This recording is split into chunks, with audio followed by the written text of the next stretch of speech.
Finally, the Oklahoma City Thunder, 22.5. There's a minus 125 to the over at PointsBet. There is at Superbook a number sharper book, all the way up at 25. If you want to bet the under, you Wow. go all the way up to 25 wins. Brandon, real quickly, what's your projection for the Oklahoma City Thunder? My projection is I'm sad. No Chet Holmgren. I have the Thunder at 28th on offense, 20th on defense, a little higher than you might have thought, and 20 to 27 wins. This is a straight pass for me. I don't need any money on the Thunder. If Chet did not suffer the injury, would you have taken the over? Well, did this number move? Do we know if it moved without Chet? I think it moved by about a win. I think is how much it is. I would have probably been a lean over because there's always the tank threat with the Thunder.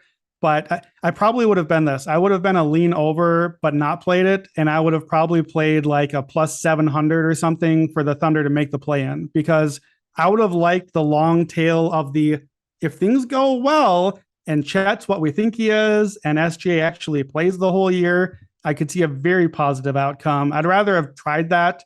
I don't think that exists anymore, and this team makes me sad.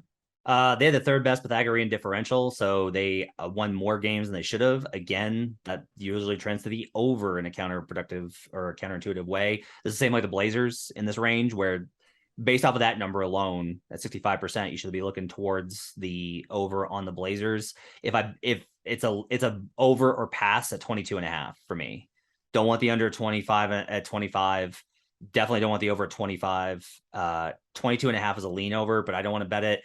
A lot of it just because of the roster construction. Chet was going to fill a lot of holes. If you look at the roster, they have no bigs and they have no shooting. Chet Holmgren's a big shooter. Losing him just really sucks for them. And it's very likely that reorients them to being like, okay, another year of pain and it sucks, but there's just really no option.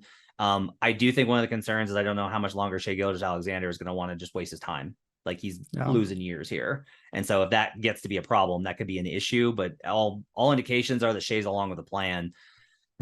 Look, what's better than Chet Holmgren? Chet Holmgren and Victor Wembanyama.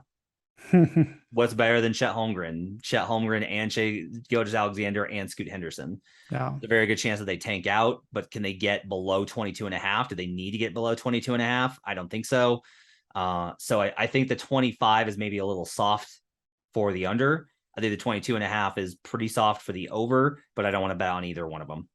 The offense is going to be bad. Shai's the only good offensive player. Josh Giddey is going to get there, but it's not there yet and doesn't shoot. And the offense is going to be bad. Yeah. The defense, though, did finish 18th last year in defensive rating. I had them with Chet Holmgren as a top half of the league defense. I think I had them 13th or 14th. Is there enough defensive floor to give them a floor to look to an over here? Because I think we agree. We like Mark Daigneault. Like he's doing well with the cards he's been dealt. He's done a nice job there.